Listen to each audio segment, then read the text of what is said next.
Hello students, कैसे हो आप सब। उम्मीद करता हूँ आप लोग अच्छे होंगे, बहुत ही अच्छे होंगे। स्टूडेंट्स, आप अपनी पढ़ाई के साथ साथ अपने स्वास्थ्य का ध्यान तो रख ही रहे होंगे। तो आइए आपकी पढ़ाई का थोड़ा सा ख्याल हम भी करते हैं और इसी क्रम में आपको बहुत ही छोटा लेकिन बहुत ही प्यारा, बहुत इंपॉर्टेंट टॉपिक पे चर्चा करने जा रहे हैं। टॉपिक का नाम हमने बोर्ड पे लिख रखा है ऑलरेडी। टॉपिक है difference between electrochemical cell and electrolytic cell. जो आपके पास वैद्युत रासायनिक सेल होता है स्टूडेंट्स, और जो वैद्युत अपघटनी सेल होता है उसमें कुछ बेसिक डिफरेंस है।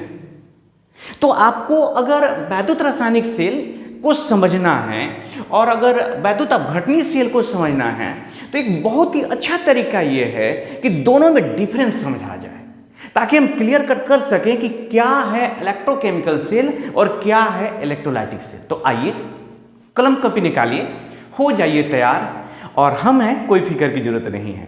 तो शुरुआत करते हैं। सबसे पहले हम दोनों सेल का फिगर बना रहे हैं, उसी फिगर से जितनी चीजें निकल सकते हैं निकालने की कोशिश करेंगे। तो बनाया जाए फिगर। तैयार हैं आप लोग?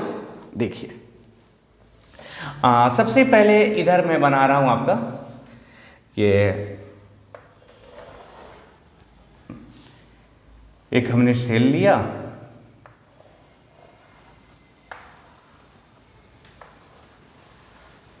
ये दो पात्र लिया हमने। आपको पता है कि इस पात्र में एक छड़ डालने वाले हैं हम लोग, एक रड डालने वाले हैं, जिसको क्या नाम दिया जाता है बोलिए? जिसको आप इलेक्ट्रोड कहते हैं। यस, गुड, इलेक्ट्रोड के नाम से जाना जाता है। तो आइए एक इसमें भी इलेक्ट्रोड डाल दें, क्योंकि हमारे पास दो इलेक्ट्रोड होने चाहिए। ये इलेक्ट्रोड हो गया। अगर ये जिंक है, सपोज करिए जिंक इलेक्ट्रोड है, तो इसमें ZnSO4 है। ये है सॉल्यूशन है किस चीज का? तो ZnSO4 का। अगर ये कॉपर है तो आपको पता है कि इसमें सॉल्यूशन किस चीज का है? तो इसमें जो सॉल्यूशन है वो है CuSO4 का। फिर क्या करते हैं आप? एक वायर लेते हैं, मेटल वायर लेते हैं, और इस मेटल वायर से आप इनसे जोड़ देते हैं, और फिर उसके बाद इस दोनों वैद्युत अपघट्य को कहिए, दोनों पात्र को कहिए, आप एक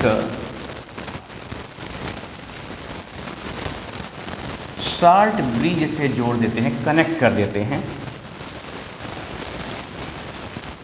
ये सॉल्ट ब्रिज है।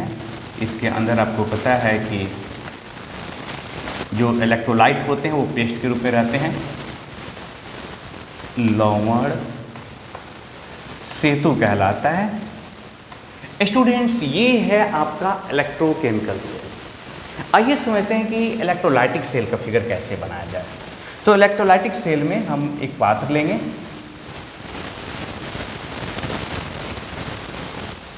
इसी पात्र में दो जो है इलेक्ट्रोड लेंगे,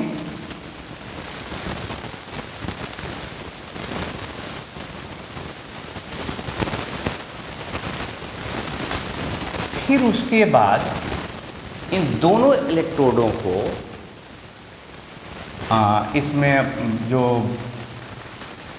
वैद्युत अपघट्य होते हैं मोल्टेन अवस्था में या सॉल्यूशन की अवस्था में, वो हम लोग डाल देते हैं।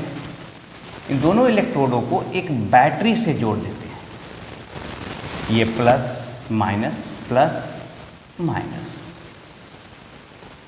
Positive negative. स्टूडेंट्स, ये जो फिगर है ये हो गया इलेक्ट्रोलाइटिक सेल। ये इलेक्ट्रोलाइटिक सेल हो गया। ये जो फिगर हुआ ये हुआ आपका इलेक्ट्रोकेमिकल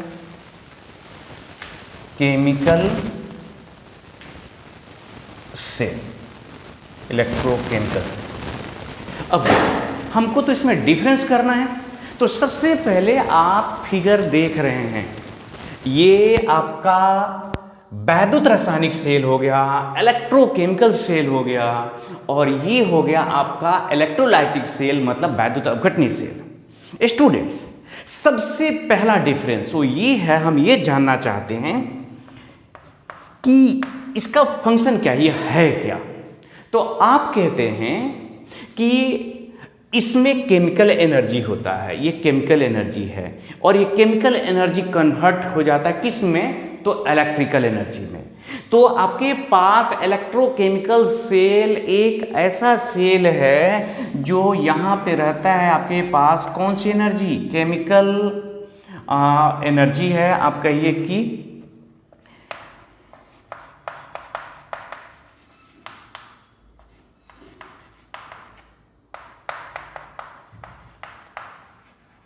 और ये कन्वर्ट हो गया किस में, तो इलेक्ट्रिकल एनर्जी में।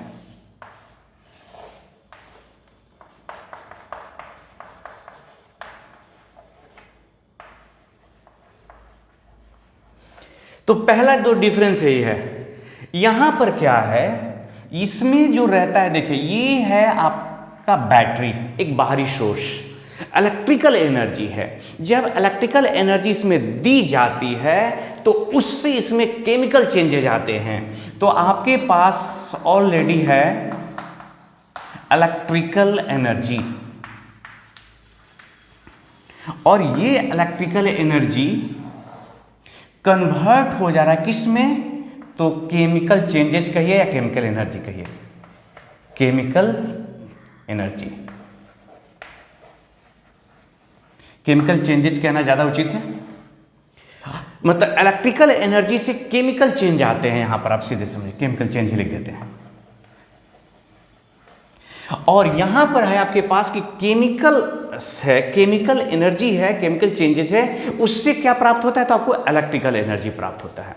तो अगर मैं पहले डिफरेंस की बात करूं बिना किसी के, तो आप डेफिनेशन लिखेंगे, यह एक डिवाइस होता है, पहला डिफरेंस, यह एक ऐसा डिवाइस होता है जो केमिकल एनर्जी को, केमिकल ऊर्जा को, केमिकल एनर्जी को इलेक्ट्रिकल एनर्जी में बदल देता है,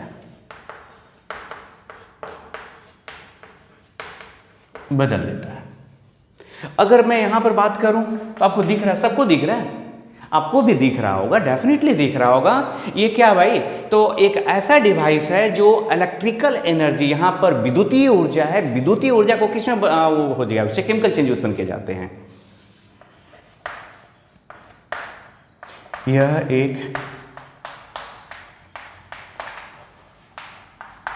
डिवाइस, डिवाइस माने यंत्र, युक्ति है जो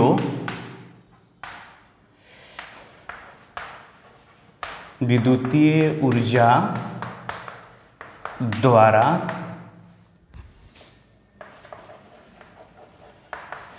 केमिकल एनर्जी प्राप्त होता है।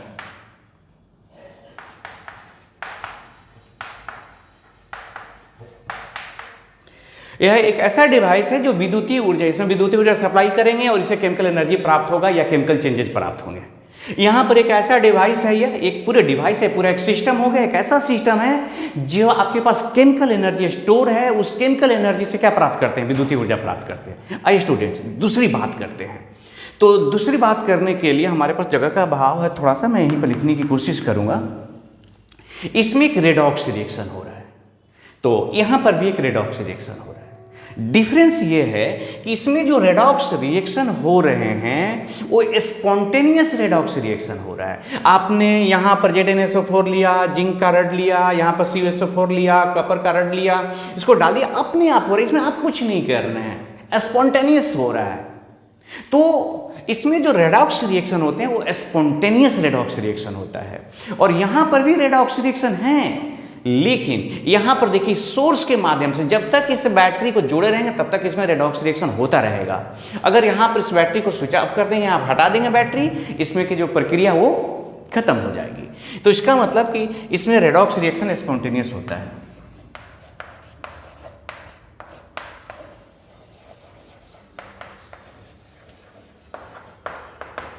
रिएक्शन स्पॉन्टेनियस होता है, माने स्वतः होता है, अपने आप होता है, इसमें आपको कुछ करने की जरूरत नहीं होती है। और यहां पर होगा, इसमें जो रेडॉक्स रिएक्शन होता है,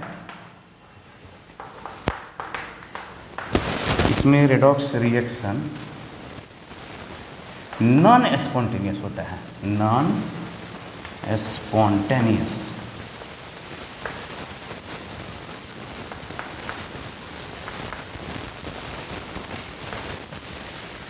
इसमें रेडॉक्स रिएक्शन नॉन स्पॉन्टेनियस होता है और इसमें जो रेडॉक्स रिएक्शन है वो स्पॉन्टेनियस होता है। स्टूडेंट्स बहुत सारा डिफरेंस है, अभी आगे बात करने वाले, लेकिन आप देख रहे हैं मेरी मजबूरी, बोर्ड पे हम इससे ज़्यादा लिख नहीं सकते, तो जल्दी से स्क्रीनशॉट लीजिए और मैं आता हूँ नेक्स्ट आपको लिखने के लिए।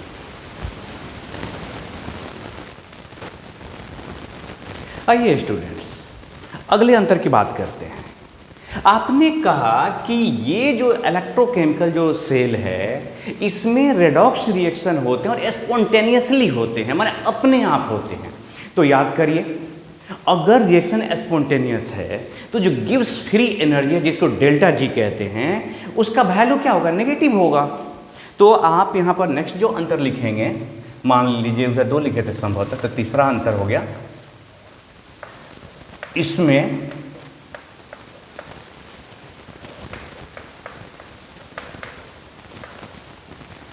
गिब्स फ्री एनर्जी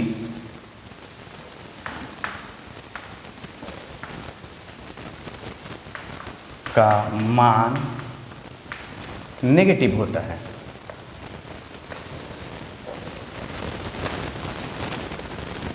नेगेटिव होता है, अर्थात डेल्टा जी बराबर नेगेटिव। अब देखो, ज़्यादा दिमाग नहीं लगाना है, सीधे से अगर आपको नहीं समझ में आ रहा है गिब्स फ्री एनर्जी क्या है, तो आप कुछ नहीं, 11 क्लास में ये टॉपिक था, छोटा सा टॉपिक, आप समझ लीजिएगा, ठीक है। और कुछ नहीं समझ में आए, कुछ भी ना समझ में, तो याद रखिएगा, अगर कोई प्रोसेस स्पॉन्टेनियस है तो स्पॉन्टेनियस प्रोसेस के लिए डेल्टा जी का वैल्यू नेगेटिव होता है। बात खत्म। बात समझ में आई? ज़्यादा इसमें दिमाग नहीं। और यहाँ तो आपने कहा कि नॉन स्पॉन्टेनियस है, तो इसका मतलब क्या हुआ कि इसमें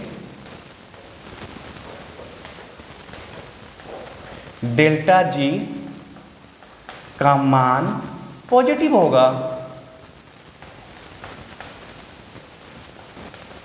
पॉजिटिव होगा, अर्थात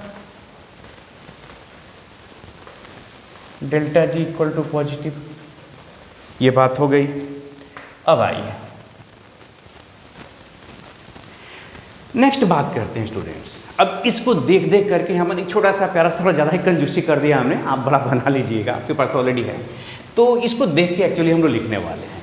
यहाँ देखिए, इलेक्ट्रो जो केमिकल सेल है, इसमें 2 जो होते हैं ना एपरेटस, 2 पात्रों का उपयोग होता है। यहाँ पर देखिए कितने पात्र हैं, कितने एपरेटस हैं, केवल एक सिंगल कंटेनर है। तो इसके बाद लिखेंगे तीसरा, इसमें 2 अलग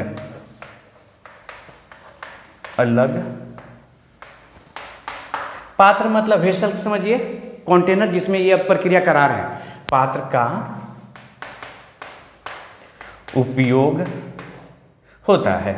आप समझ रहे हैं ना बात? अगर कहीं पे न समझ में आए तो जरूर कमेंट करके बताएंगे मुझे यकीन है आपको ये बातें समझ में आएगी। अगर समझ में आई तो भी कमेंट करके बता दीजिएगा कि हाँ बातें समझ में आ रही है। तो आइए यहाँ पर देखते हैं तीसरा बात है। जाहिर सा है इसमें आप दिखाई दे रहा है कि सिंगल कंटेनर होता है, सिंगल वेसल्स हैं, इसमें केवल एक ही पात्र का उपयोग होता है।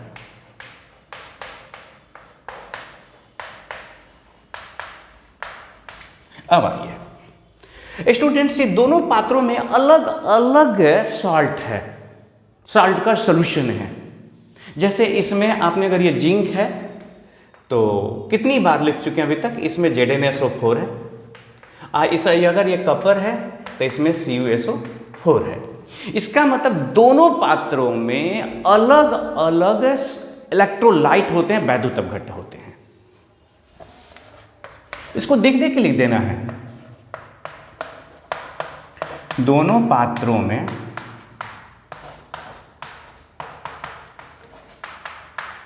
अलग अलग वैद्युत अपघट्य होते हैं। इसमें क्या है भाई, जब एक ही कंटेनर रहता है जाहिर सा है जो भी वैद्युत अपघट्यों का सेम होगा। इसमें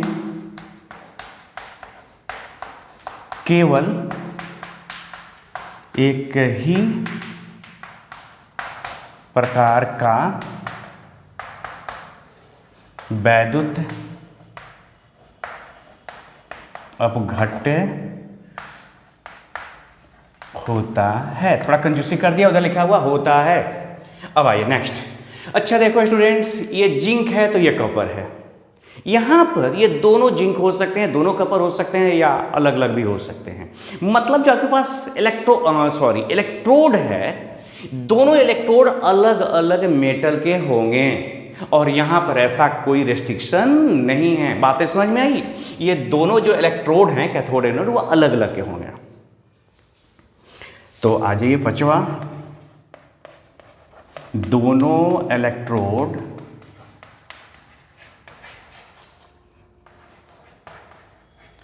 अलग अलग मेटल के होते हैं। यहां पर क्या है, दोनों सेम मेटल के हो सकते हैं, हाँ डिफरेंट भी हो सकता है। इसमें प्रायः दोनों इलेक्ट्रोड एक ही मेटल के होते हैं। याद रखिएगा डिफरेंट भी हो सकते हैं, लेकिन जनरली जो होते हैं एक ही मेटल के होते हैं। नेक्स्ट आइए अंतर। आपको दिख रहा है इसमें एक सॉल्ट ब्रिज होता है ना, डेफिनेटली सॉल्ट ब्रिज होगा। अगर सॉल्ट ब्रिज नहीं होगा तो दोनों जो आपके पास कैथोड और एनोड हैं उनको अलग करने के लिए बीच में निश्चित रूप से कुछ न कुछ होगा। तो इसमें छठा हो गया,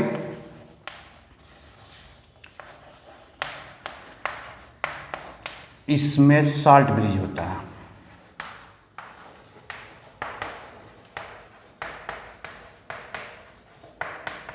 यह नहीं होता है, सिंपल दिख रहा है आपको।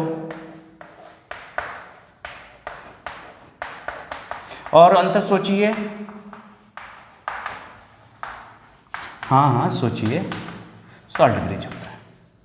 Sorry, I am very sorry, salt bridge नहीं होता है।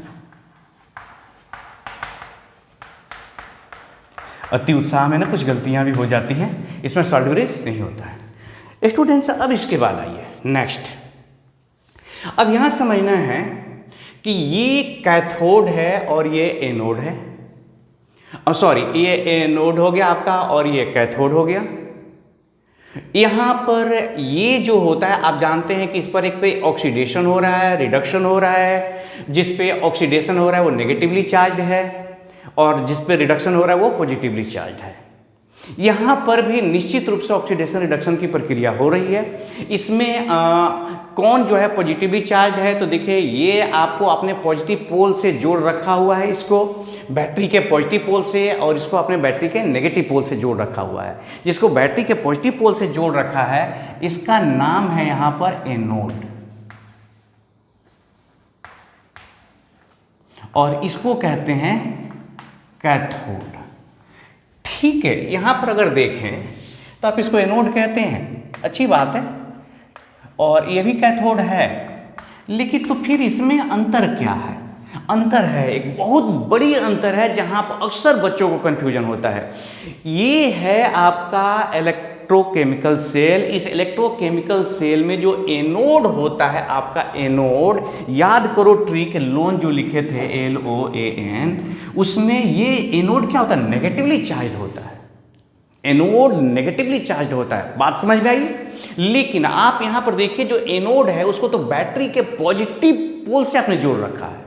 तो इलेक्ट्रोकेमिकल सेल का जो एनोड होता है वो होता है नेगेटिवली चार्ज्ड, और आपका इलेक्ट्रोलाइटिक जो सेल है, वैद्युत जो अपघटनी है, उसका एनोड क्या होता है? Positively charge. बात समझ में आई? तो आइए देखते हैं।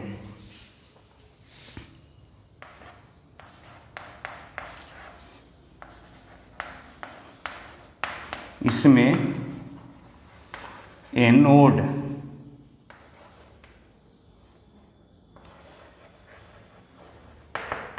नेगेटिव होता है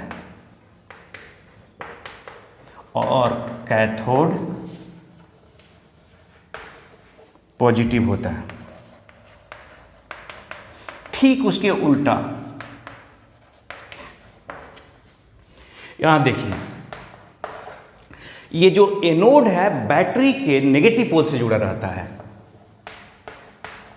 इसमें एनोड बैटरी के पॉजिटिव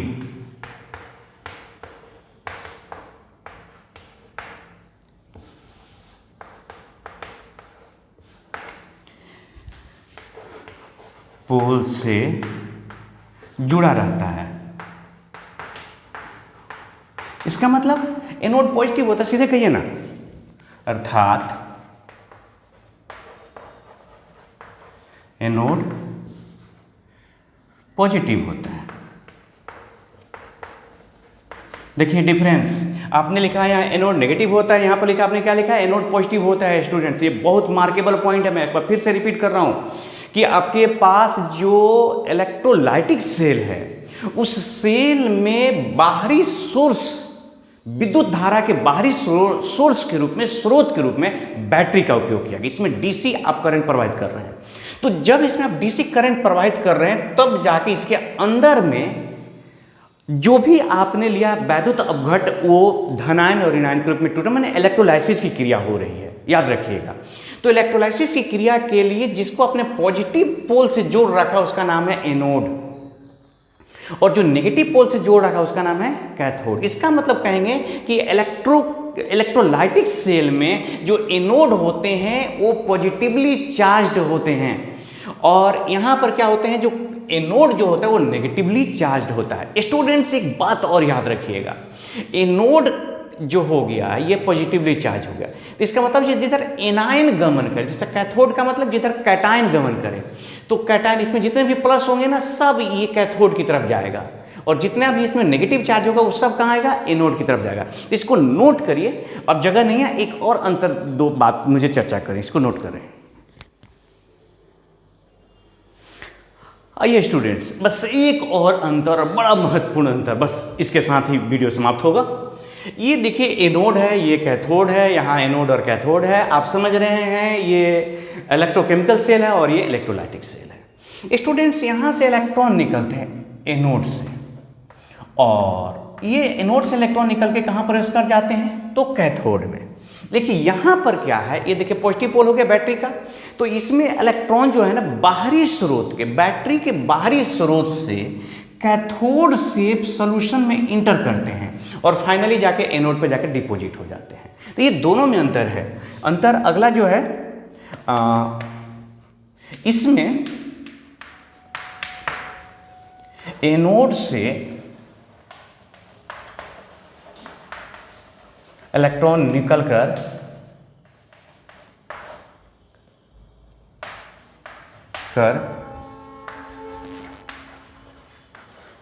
कैथोड में प्रवेश करते हैं।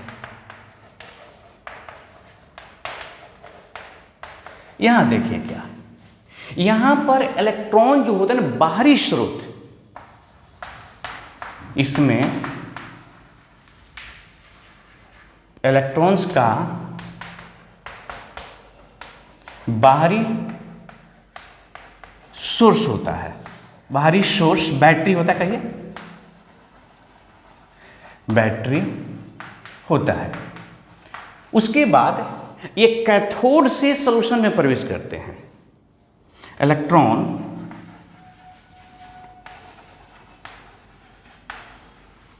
कैथोड से सॉल्यूशन, इलेक्ट्रोलाइट कहिए, सॉल्यूशन करना उचित नहीं है उतना, इलेक्ट्रोलाइट में प्रवेश करते हैं। तो इसी के साथ स्टूडेंट्स ये आपका इलेक्ट्रोकेमिकल सेल और इलेक्ट्रोलाइटिक सेल में अंतर समाप्त होता है। मैं उम्मीद करता हूँ आपको समझ में आया होगा। नहीं भी समझ में आ गया तो कोई बात नहीं, ये आखिरी थोड़ी ना है, आप कमेंट करके बता देंगे, मैं एक बार फिर से इसके बारे में चर्चा आपसे कर लूँगा। और हाँ, अपने स्वास्थ्य के साथ साथ अपने परिजनों का की स्वास्थ्य का भी ख्याल रखिए। और एक और महत्वपूर्ण बात, अपने लक्ष्य का, अपने गोल का भी ख्याल रखिए। कोरोना आएगा जाएगा, आपका गोल बना रहेगा, आप उसको प्राप्त करेंगे, ऐसी मेरी शुभकामना है। जय हिंद, जय भारत। फिर भेंट होगी अगले वीडियो।